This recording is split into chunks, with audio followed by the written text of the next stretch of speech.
Get ready, Shady Spotlight fans, because the news cycle is absolutely buzzing. We've got updates that are shaping the conversation, and you won't want to miss a single second. From music legends sparking fan theories to unexpected partnerships, the world of entertainment and culture never stops. Stick with us as we break down the biggest stories, hottest takes, and what it all means for you. Don't go anywhere, because it's all happening right now. Bruce Springsteen fans are buzzing with anticipation, hoping for a massive box set release to celebrate a legendary album. What could be next for the boss? We're diving deep into the personal impact of a classic album, exploring how one record became a lifeline during a tough time. Plus, a major Hall of Fame is teaming up with a renowned music archive for exciting new exhibits and events. And in a candid interview, a prominent artist is speaking out about industry challenges, radio blacklisting, and even weighing in on some iconic music figures. Make sure you're subscribed and the bell is on so you never miss an update. The Boss's next chapter. Fans of Bruce Springsteen are eagerly awaiting potential new releases, with a particular focus on a possible box set for the iconic Born in the U.S.A. album. While Springsteen's Born to Run is celebrating its 50th anniversary, the conversation among fans on platforms like the r/Bruce Springsteen subreddit has shifted towards what the future holds, specifically in 2026. The anticipation for a Born in the USA box set is palpable, with many hoping it will mirror the comprehensive releases of past albums, including documentaries, outtakes, and alternate versions of beloved tracks. One fan expressed a desire for a no-nuke style set for every tour, highlighting the appetite for extensive archival content. While the 50th anniversary of Born to Run has seen some commemorative efforts, such as a poster released for £55, fans are looking beyond this milestone. The discussion often circles back to the possibility of a Born to Run box set, which would commemorate the 1975 release of the hit album featuring classics like Thunder Road and Jungleland.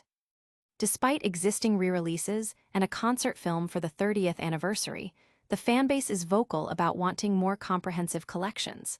I hope whatever box set comes next. I know he announced tracks I want to get that version of Jungleland with the alternate intro from the documentary.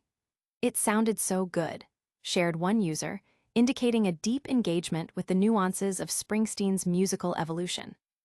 However, the possibility of a Born in the USA box set is considered by many to be more likely.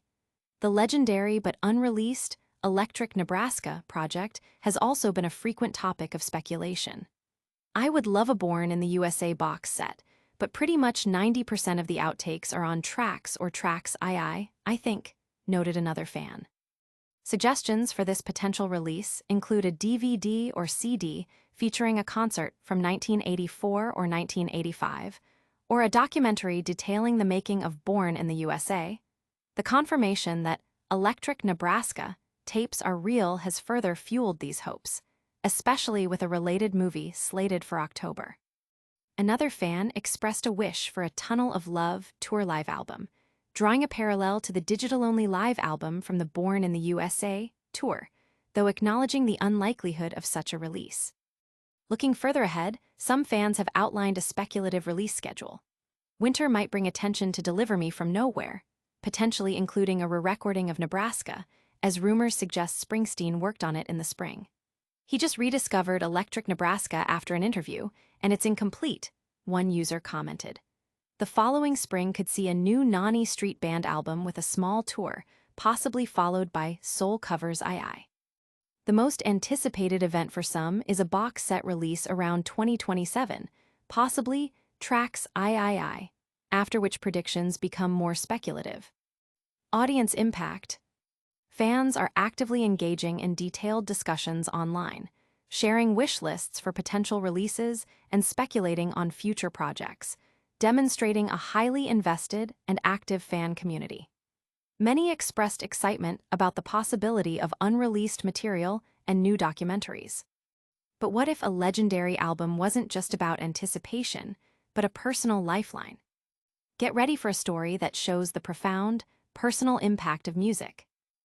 Born to Run's enduring power, a personal salvation. 50 years ago, Bruce Springsteen's Born to Run arrived not just as an album, but as a beacon of hope in a music landscape dominated by established giants and nascent, chaotic punk scenes. This seminal work is being commemorated, and for many, it remains a deeply personal touchstone. Keith Blackmore recounts how, at 18, adrift and heartbroken in a remote boarding school in the autumn of 1975, Born to Run offered him solace and a vision of escape. Blackmore, feeling isolated and misunderstood by his older colleagues, found himself profoundly lonely in the pre-internet era. His only companions were a transistor radio, a record player, and a few cherished albums. Amidst the usual radio fare, a thrilling new single by an artist with a memorable name, Bruce Springsteen, crackled through his radio. Intrigued, he made the journey to a small-town record shop, desperate for the song. Though the single wasn't available, he found a slightly marked copy of the album of the same name. That night, he discovered the power of Born to Run, an experience he describes as a record saving him. The album's gatefold sleeve, featuring Eric Miola's iconic photograph of interracial friendship, was a daring visual statement for 1975. However, it was the songs themselves that truly resonated. Blackmore identifies 4 standout tracks: Meeting Across the River, Backstreets, Born to Run, and Thunder Road. Meeting Across the River, a lesser-mentioned track, is lauded for its succinct storytelling of a desperate young man planning a robbery, a narrative that struck a chord with Blackmore's own feelings of desperation. Backstreets is praised for its depiction of romantic betrayal and its poignant lyrics about emulating heroes.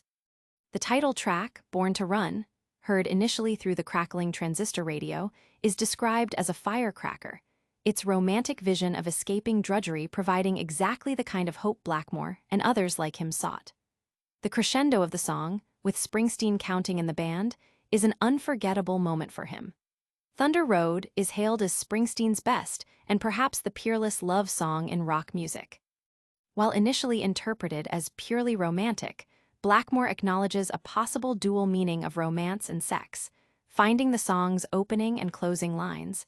The screen door slams Mary's dress sways to So Mary Climbin' It's a Town Full of Losers, and I'm pulling out of here to win, to be perfect. He also touches upon The Promise, a sequel to Thunder Road, which captures disillusionment and was written during a period of legal trouble for Springsteen. Though powerful, it's described as bleak, with Thunder Road depicted as a road to nowhere.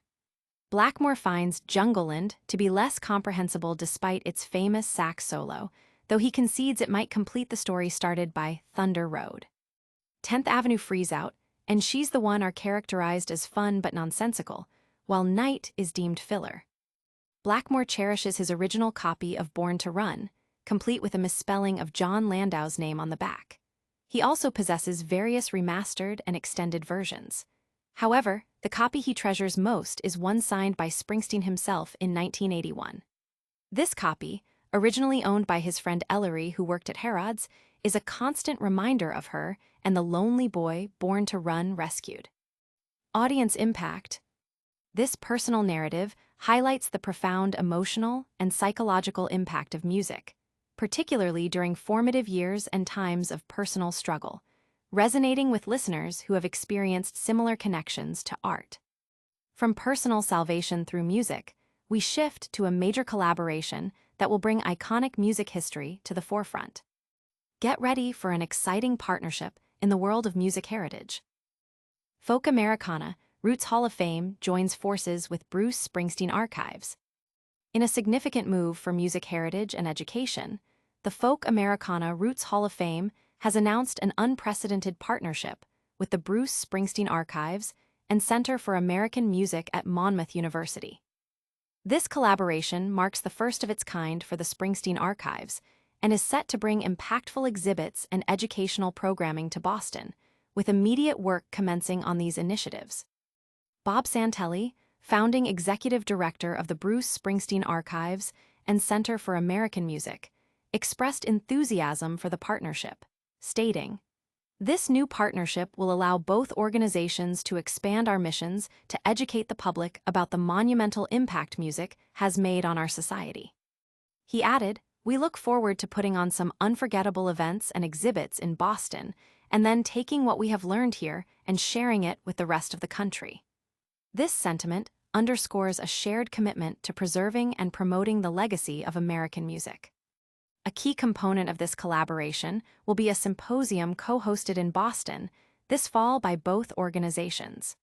The event is dedicated to examining the folk music revival from 1958 to 1965 and will feature a lineup of legendary folk musicians, filmmakers, and music historians.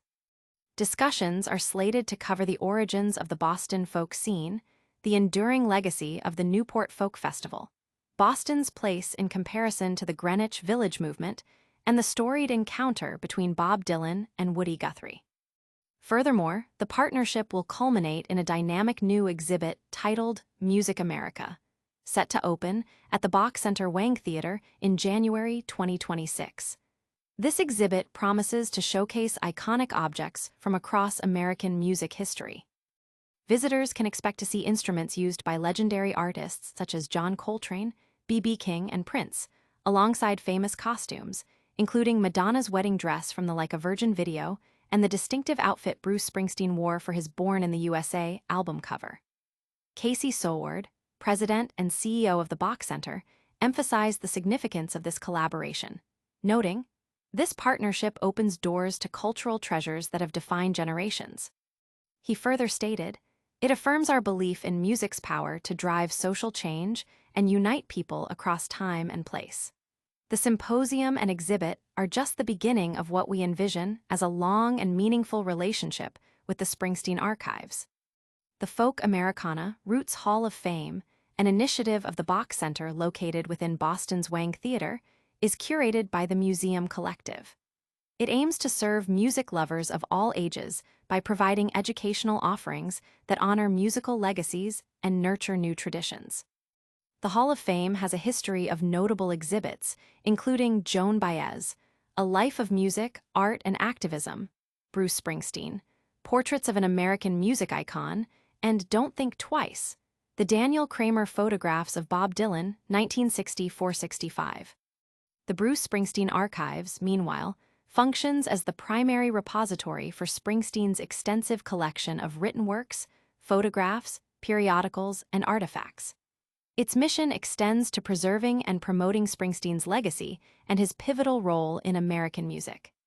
The center actively develops exhibits, public programs, and educational initiatives that explore the contributions of other American music giants, including Woody Guthrie, Robert Johnson, Billie Holiday, and Frank Sinatra. Audience impact. This collaboration is expected to draw significant interest from music enthusiasts, historians, and educators, offering unique insights into American music history and the cultural impact of artists like Bruce Springsteen. From a celebration of musical legacy through archives, we're now hearing from an artist with strong opinions on the music industry itself. Prepare for a candid conversation about the realities behind the music. Aaron Lewis slams Springsteen, details radio blacklisting and Spotify woes.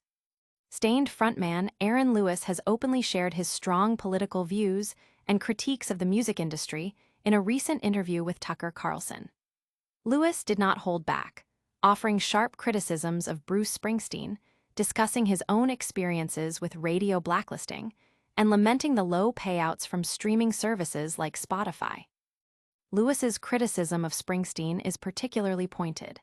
He expressed anger at Springsteen for what he perceives as a betrayal of his blue-collar roots, particularly regarding the song Born in the U.S.A., Lewis stated, "I think that he, Springsteen, is a disgusting display of not appreciating what was handed to him, in this country as being an American, the success that he has had. The fact that he duped us all with one of the most anti-American songs ever and called it Born in the U.S.A., as some sort of celebration of how great it is to be born in the U.S.A. He feels Springsteen has lost touch with the realities of the country due to his success, attributing this to a desire to virtue signal and a feeling of guilt over his achievements, leading to nonsensical bullshit stances." Beyond his critique of Springsteen, Lewis detailed his own struggles with mainstream radio. He stated that his music, particularly his solo country work, is not played on the radio because they don't like my thoughts on things. He described a system where artists must conform to what radio stations want, including selling tickets at low prices to maximize the station's profit, thereby devaluing the artist's market worth. Lewis likened the music industry to selling one's soul to the record label and then to the radio machine, regardless of whether it's satellite or terrestrial. Lewis also shed light on the exploitative nature of record label contracts, describing artists as indentured servants. He explained that advances from labels are essentially loans, and after various percentages are taken by the label, management, lawyers, and the government, very little remains for the artist. He illustrated this with an example. Of $1, a significant portion goes to the label and other intermediaries, leaving minimal amounts to pay back the initial loan, effectively meaning artists rarely see direct profit from their recordings in this model. When discussing streaming services like Spotify, Lewis expressed significant disappointment. Despite having over 1 billion streams, he stated he has seen no discernible financial benefit. "I'm a Spotify billionaire. I have over 1 billion spins on Spotify. If I only had a penny for every spin on Spotify, that would be fantastic. $1, oh, a quarter, a penny from every spin. With over 1 billion spins on Spotify, all I have is a plaque. By the time Spotify plays it, there's so many people in the middle. I don't even think a penny comes my way, to be honest with you." He believes that while artists generate the revenue, intermediaries who are not the creatives are the ones profiting the most, calling them leeches. Lewis clarified that his primary income comes from touring, merchandise sales, and live shows, not record sales or streams. He concluded by acknowledging his blessings and luck in his career, but emphasized the importance of recognizing the systemic flaws within the industry, particularly the vast disparity between the money artists generate and what they receive in return. Audience impact. Lewis's candid remarks have sparked considerable debate online, with many listeners sharing their own frustrations with the music industry's financial structures and the perceived censorship of artists with non-mainstream views. From industry critiques and artist grievances, we're wrapping up with a quick recap of all the major stories. Stay tuned for the essential takeaways from today's news. That's a wrap on the latest Shady Spotlight.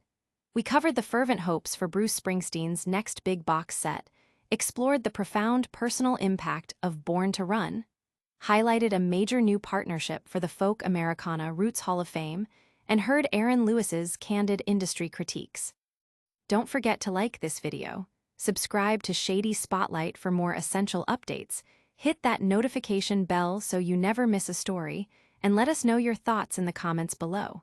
Follow us on all social media platforms for even more.